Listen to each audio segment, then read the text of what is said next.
Buenos días, compañeros. Soy Yudeili Derle y hoy les voy a hablar sobre la comparación de valores de temperatura obtenidos con el termómetro óptico digital y con el termómetro axilar, rectal y de mercurio en menores de 5 años. Bueno, a pesar a pesar de las ventajas de los termómetros digitales en la literatura, aún es discutida su confiabilidad, por lo que es cuestionable si realmente podemos tomar decisiones clínicas en nuestros pacientes basándonos en esta medición. Los valores obtenidos mediante termómetro óptico digital no son equivalentes a los valores obtenidos mediante termómetros de mercurio en lactantes de edad menor o igual a 6 meses, a diferencia de los lactantes mayores a 6 meses.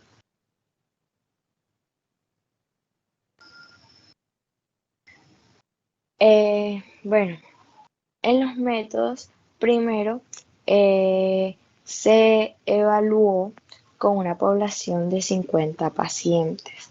El tamaño del grupo de estudio se calculó considerando el análisis de diferencia de medias para muestras variadas. La muestra se obtuvo durante 7 días no consecutivos del mes de mayo del 2011. Bueno, este, este criterio de conclusión fue tener una edad menor a los 5 años y a los pacientes, los pacientes se seleccionaron al azar a partir de la lista de espera de atención médica que llevaban a consultar el servicio de urgencias. Bueno, se conversó con cada uno de los adultos que acompañaban a los pacientes, por lo que ellos son menores de edad, y se les explicaba lo que se les iba a hacer y con qué propósito, obteniendo el consentimiento verbal. Bueno, la presión para el rango de la temperatura mostrado de un termómetro de 36 grados, por lo tanto se insertó el termómetro en el canal auditivo externo y se presionó el botón de activación hasta que el dispositivo emitió pues el pitido para anunciar que se había obtenido la lectura. La temperatura axilar se midió en la axila derecha. En todos los pacientes se verificó que la axila del paciente estuviera seca y se agitó el termómetro hasta que la temperatura descendiera por debajo de los 35 grados. Después se colocó el bulbo en el centro de la axila y finalmente se tomaba la temperatura rectal con los pacientes acostados en decúbito prono sobre el regazo del examinador. Se agitaba el termómetro hasta que el mercurio descendiera por debajo de los 35 grados Celsius. Se aplicaba vaselina en el bulbo y se introducía el mismo. 2,5 centímetros en el ano durante de 3 a 6 minutos. Se utilizó una solución antiséptica de clorcidina y alcohol para desinfectar los termómetros entre las mediciones de cada paciente. Bueno, las tablas de resultados. Bueno, en la primera tabla, pues las tendencias en el registro de temperatura óptica, axilar y rectal fueron semejantes, como pues tenemos la tablita. En la segunda tabla, las correlaciones entre las mediciones resultan significativas, que aquí las podemos ver si nos damos cuenta y analizamos la tablita. En todos los casos se acepta la hipótesis nula que la muestra proviene de una población con distribución normal. En la tercera tabla, la hipótesis nula de que las medidas de temperatura de las dos poblaciones que se comparan son iguales. Se rechazan las comparaciones de las parejas 3, 5 y 6. Y por último, en la tabla número 5 también se demuestra una diferencia significativa para los pares 3, 5 y 6 en la población mayor a 6 meses de edad. Y entre la temperatura axilar y rectal hubo diferencia de 0,437 grados. En conclusión, los lugares más apropiados para medir la temperatura corporal son los que están más cerca del hipotálamo, ya que el hipotálamo es el centro regulador de la temperatura, el cual refleja la temperatura central del cuerpo. Como el hipotálamo es inaccesible, la temperatura central generalmente se mide en la arteria pulmonar, en el esófago distal, la vejiga o la nasofaringe. Estos métodos son invasivos y por lo tanto no se pueden utilizar para medir temperaturas en los servicios de urgencias. Los instrumentos para efectuar la medición de la temperatura deben ser no invasivos, accesibles y rápidos, y los que más se puedan usar son los termómetros digitales.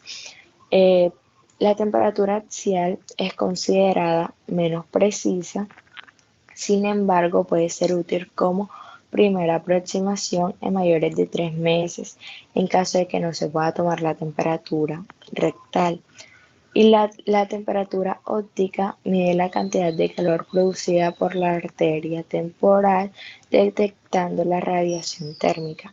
Es importante considerar que la medición se puede ver alterada por diversos factores, entre ellos si el paciente ha estado recostado sobre un pabellón auricular en el que se le realizará la toma de la temperatura, si se encuentra llorando en el momento de la medición, si está expuesto al frío o calor, o si el termómetro se posicionó adecuadamente en el canal auditivo, lo que no siempre es posible dependiendo del tamaño del canal auditivo del paciente, que se modifica con la edad de los 5 años más o menos. El criterio de referencia para medir la temperatura corporal en todas las edades sigue siendo la técnica para tomar la temperatura, el rectal con el termómetro de mercurio, ya que este termómetro es el más preciso y rápido. Gracias. Ahora hablaremos del primer termómetro, también llamado el termómetro de Galileo. Bueno, este contiene una serie de esferas rellenas de unas mezclas de alcohol o agua coloreadas. Estas esferas flotan o se hunden en el líquido que las rodea de forma suave y con elegancia, de acuerdo a los cambios de temperatura del entorno. Esas esferas tienen unas etiquetas de metal, generalmente, que indican una temperatura al tiempo que se comportan como contrapesos de las esferas, que unido al peso del líquido interior y al propio peso de la esfera, que en un proceso de calibración se han ajustado para que floten a la temperatura indicada, a la temperatura que indican las etiquetas. La densidad de las esferas es muy similar a la del agua en la que flotan. Cuando la temperatura asciende, la densidad del agua aumenta y cuando la temperatura desciende, la densidad disminuye. El agua se calienta más en la superficie que en el interior y el calibrado debe contemplar esta circunstancia para que la respuesta sea la apropiada. Para una densidad concreta del agua en el interior del termómetro, algunas de las esferas se verán impelidas al subir a la superficie y otras se hundirán. solamente es el principio. Bueno, con estas esferas de distintos volúmenes se concretan fuerzas de adhesión diferentes, las cuales permiten la operación del calibrado, determinan las operativas de cada rango de las densidades. Ciertamente es un proceso un poco complejo, el cual nos hace admirar al genio de Galilei. Eh, bueno, bueno, este mecanismo se hace para reflejar un equilibrio en las esferas para indicar la temperatura del exterior. Se representan en distintos formatos, unos más precisos que otros. La lectura que nos da la esfera, eh, de entre las que han ascendido, que más bajo han ascendido, hay que ignorar que las que puedan hundirse al fondo. Solo indica que requieren una temperatura mucho mayor para poder inducir la densidad menor, hacerlas ascender. Es una forma un poco divertida de ver la temperatura y pues con el tiempo ese primer termómetro tuvo varios cambios, varias evoluciones y llegamos a los termómetros que se utilizan hoy en día como el termómetro digital, que muy pocas veces ya el termómetro de mercurio